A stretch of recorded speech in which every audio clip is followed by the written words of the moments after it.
अस्सलाम वालेकुम। Motivation Urdu channel की तरफ से मैं हूँ मुबशर हसन। हमारी लाइफ में जो कुछ हमें मिल रहा होता है, जिस तरह के अफराद हमारी लाइफ में आ रहे होते हैं, अच्छे या बुरे, जिस तरह के हालात हमारी ज़िंदगी में आ रहे होते हैं, अच्छे या बुरे, वो रिज़ल्ट होता है हमारी सोचों का। इसके लिए एक बहुत खूबसूरत एग्जाम्पल दी जाती है बाग की। देखें, अगर आप अपने माइंड को एक बाग समझ लें, एक जरखेज ज़मीन समझ लें, तो जो कुछ आप लाइफ लाइफ में जो कुछ आपको मिल रहा है, वो उन बीजों का नतीजा है जो आपने पास्ट में इस गार्डन में प्लांट किए थे। अगर आप किसी थॉट पे लॉन्ग इनफ और हार्ड इनफ थिंक करते रहें, तो वो सीड की तरह ग्रो करती है। अब अगर आप ये चाहते हैं कि हमारी लाइफ के रिजल्ट बदल जाएं, यानी जिंदगी में अपने माइंड के बाग का जो फ्रूट हम खा रहे हैं, जो गार्डन में से जो हमें मिल रहा है, वो मुख्तलिफ मिले, तो जब तक हम सीड को नहीं बदलेंगे, फ्रूट बदलने वाला नहीं है। अब सीड को कैसे बदलना है? अब आप चाहते हैं कि आपकी लाइफ में जिस तरह के अफराद आ रहे हैं, जिस तरह के आपको हालात पेश आ रहे हैं, जिस तरह की चीज़ें आपको मिल रही हैं, परेशानियां मिल रही हैं, ये ना हो। हमें खुशियां मिलें, अच्छे अफराद मिलें, अच्छे हालात मिलें। तो इसके लिए हमें मुख्तलिफ सोचों को डालना होगा माइंड में।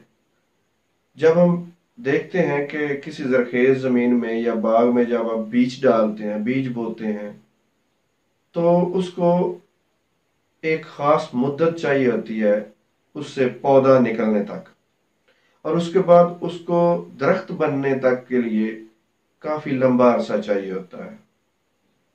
इस लंबे अरसे में उसको साजगार माहौल मिलना बहुत ज़रूरी है। जैसे उसको सूरज की रोशनी मिलती रहे, उसको हवा की मिकदार मिलती रहे, उसको पानी मिलता रहे। तो ये चंद एक सूरतें हैं, ये कुछ शराइत हैं, ये होंगी तो एक मुकर्रर मुद्दत के बाद उस बीज का फल पैदा होगा, दरख्त पैदा होगा, उस पे फल लगेगा, फिर आप उस फल को लाइफ में एंजॉय कर सकते हैं। बिल्कुल इसी तरीके से अगर आप ये चाहते हैं कि आज मैं सोचें बदलूं और ओवरनाइट ही मुझे रिजल्ट मिल जाए, मेरी जिंदगी में हालात बदल जाएं, अफराद बदल जाएं, तो ऐसा होने वाला नहीं है। आपको एक खास मुद्दत तक कंसिस्टेंटली नई थॉट्स, अगर आप पुरानी थॉट्स पे रहेंगे और नए रिजल्ट की उम्मीद रखेंगे, मुमकिन ही नहीं है कि आपकी लाइफ बदले। तो आपके लिए ये बहुत ज़रूरी है कि आप लगातार दिन में 2-3 दफ़ा टाइम निकालें, उसमें खसूसी मेडिटेशन करें, ख़ास एक्सरसाइजेस करते रहें, अपने ऊपर मेहनत करते रहें, अपने सबकॉन्शियस माइंड में अच्छी थॉट्स डालते रहें। वो थॉट्स डालें जो आप चाहते हैं आपकी लाइफ में हो। इस सिलसिले में एक बहुत ही अच्छा वाकया है द सीक्रेट बुक में भी और द सीक्रेट मूवी में भी, जिसके बारे में मैं एक वीडियो बना भी चुका हूँ। बिल हैरिस बताते हैं कि उनका एक बंदा कोर्स कर रहा था जिसका नाम रॉबर्ट था। रॉबर्ट ने बताया कि उसको ऑफिस में लोग तंग करते हैं, गली में जाता है तो गली में उसको हरासमेंट होती है, और वो कॉमेडियन बनना चाहता है। जब वो कॉमेडी के लिए खड़ा होता है तो लोग उस पर शाउट करते हैं, उसका मजाक उड़ाते हैं। तो रॉबर्ट ने बिल हैरिस को ये बातें बताई, तो बिल हैरिस ने रॉबर्ट से कहा कि तुम्हारा फोकस तुम्हारी थॉट्स पे है, उन थॉट्स पे, उन चीजों पे जो तुम नहीं चाहते हो। तो जिन चीजों पे हमारा फोकस होता है उन्हीं को हम अट्रैक्ट करते हैं, क्योंकि जब हम उन चीजों पे फोकस करते हैं जो हमें नहीं चाहिए होती, तो हम पूरा पैशन दे रहे होते हैं, हम पूरी फीलिंग्स दे रहे होते हैं, इमेजिन कर रहे होते हैं, एक्सपेक्ट कर रहे होते हैं। तो इस तरह से वो और ज्यादा उनको पावर मिलती है और हमारे साथ उस तरह और ज्यादा होता है। उसके बाद बिल हैरिस ने रॉबर्ट को बताया कि आप फोकस चेंज करो। रॉबर्ट ने फोकस चेंज किया। रॉबर्ट ने अब सोचना शुरू किया कि ऑफिस में मेरे साथ बहुत अच्छा सलूक होता है, मैं एक बाइज्जत तरीके से काम करता हूँ वहाँ पे, और गली में भी मुझे कोई तंग नहीं करता, गली में भी वो फील करता, उसकी तवज्जो सारी पुरस्कून वाक पे होती कि गली में जब गुजरता हूँ पुरस्कून होता हूँ।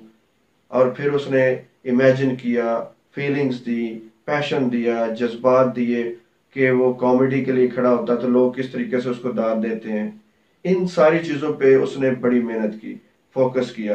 तो 6 से 8 हफ्तों के बाद उसको रिजल्ट मिला कि उसके ऑफिस के जो तंग करने वाले लोग थे उनमें से अक्सर वहां से कहीं शिफ्ट हो गए, या फिर उन्होंने तंग करना उसको छोड़ दिया। गली में से जब गुजरता तो कोई उसको अब तंग नहीं करता था। इसी तरीके से जब वो कॉमेडी करने के लिए स्टेज पे आया तो लोगों ने उसको भरपूर दाद दी। और ये था वो अपनी एनर्जी जो उसके पास थी, अपनी फीलिंग्स की, अपनी इमेजिनेशंस की, और अपने बिलीफ की, अपनी पॉजिटिव एक्सपेक्टेशंस को जब उसने अपने हक में यूज किया, अपनी फेवर में यूज किया, जो वो चाहता था, उन थॉट्स के बीज जो है अपने माइंड में प्लांट किए, तो 6 से 8 हफ्ते के बाद उसको रिजल्ट निकल आया। और उसको बहुत जो फेवरेबल जिस तरह वो चाहता था उसकी लाइफ में ऐसा हो, तो उसकी लाइफ में उस तरह का होना शुरू हो गया। तो ओवरनाइट रिजल्ट्स नहीं आते, आपको लगातार काम करना होता है, मायूस नहीं होना होता। आपको अपने माइंड में अच्छी थॉट्स, अच्छी फीलिंग्स, अच्छे इमेजिनेशन, और उसके साथ साथ आपको अच्छा एक्सपेक्ट करना होता है, अच्छी तवक्को रखनी होती है। और इस तरीके से हमारा पुराना बिलीफ, हमारे जो सबकॉन्शियस माइंड में ये बातें होती हैं कि हम ये डिजर्व नहीं करते, इसलिए हमें वो मिलता नहीं है, तो वो चेंज होना शुरू हो जाता है, और हमारा नया बिलीफ बनता है कि हम डिजर्व करते हैं। और जैसे ही हमारे इनर वर्ल्ड में ये बिलीफ पैदा हो जाता है कि हम डिजर्व करते हैं, हमें रिस्पेक्ट मिले, हम डिजर्व करते हैं कि हमें अच्छे लोग मिले लाइफ में, हम डिजर्व करते हैं कि हमें अच्छी चीजें मिले लाइफ में। तो उस तरीके से जब हम इन चीजों पे फोकस करते हैं, जब हमारा ये बिलीफ बन जाता है कि हम डिजर्व करते हैं, तो उस वक्त लाइफ में हमें मिलना शुरू हो जाता है जो हम चाहते हैं। एक खास मुद्दत तक अपनी थॉट्स को चेंज करना शुरू कर दें, नई फीलिंग्स अडॉप्ट करना शुरू कर दें। जिस वक्त आपकी फीलिंग्स और आपकी थॉट्स 50% पर डे नहीं होंगी, जिस तरह पहले होती थी उस तरह की नहीं होंगी, तो आपकी लाइफ में 50% नए लोग आएंगे, नई चीजें आएंगी, और काफी कुछ डिफरेंट होना शुरू हो जाएगा।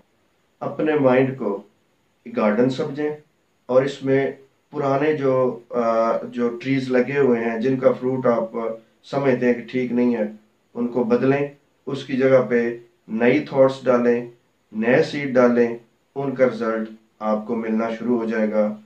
Thank you for watching this video.